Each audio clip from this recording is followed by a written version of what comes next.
मैया जी के द्वार चलो, करके जयकार चलो। हमें न अब देर हो जाए, हमें न अब देर हो जाए। चलो रे दरबार चलो, करके जयकार चलो।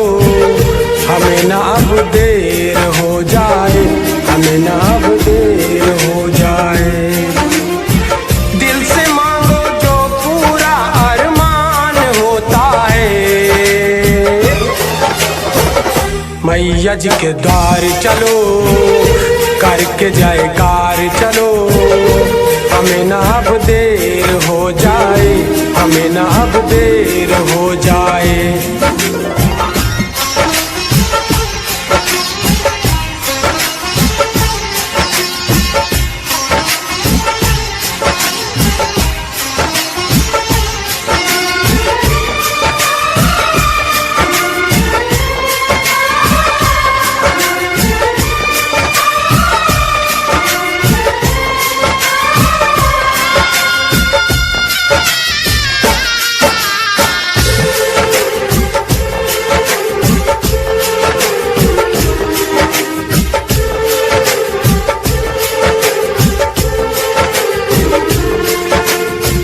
जो तुझे पुकारे आए तेरे द्वारे, उनके पल में मैया भंडार भरती है।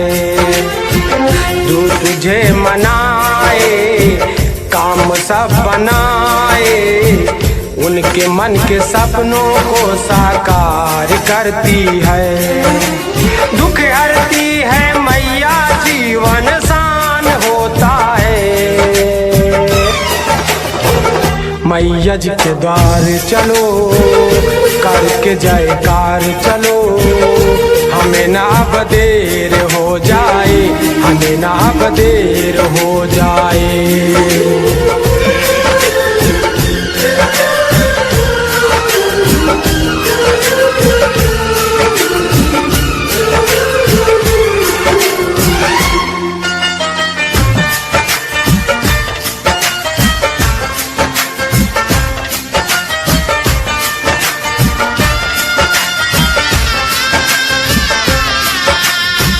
इस धरा के ऊपर मारे कई निशाचर, तेरी शक्ति का किसी ने पार न पाया है।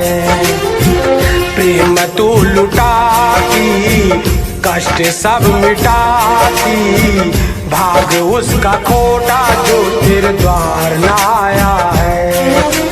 तीनों लोकों में तेरा यश गान होता है।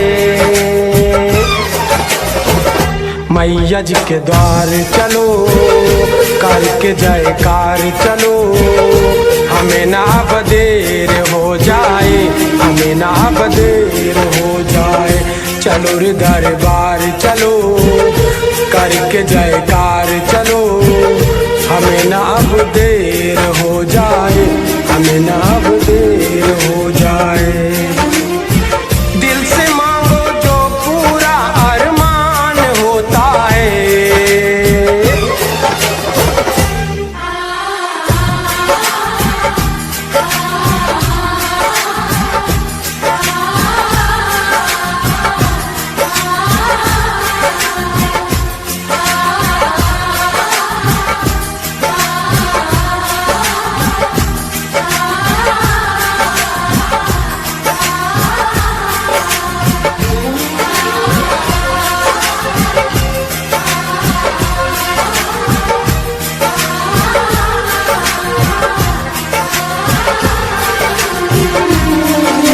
Thank you.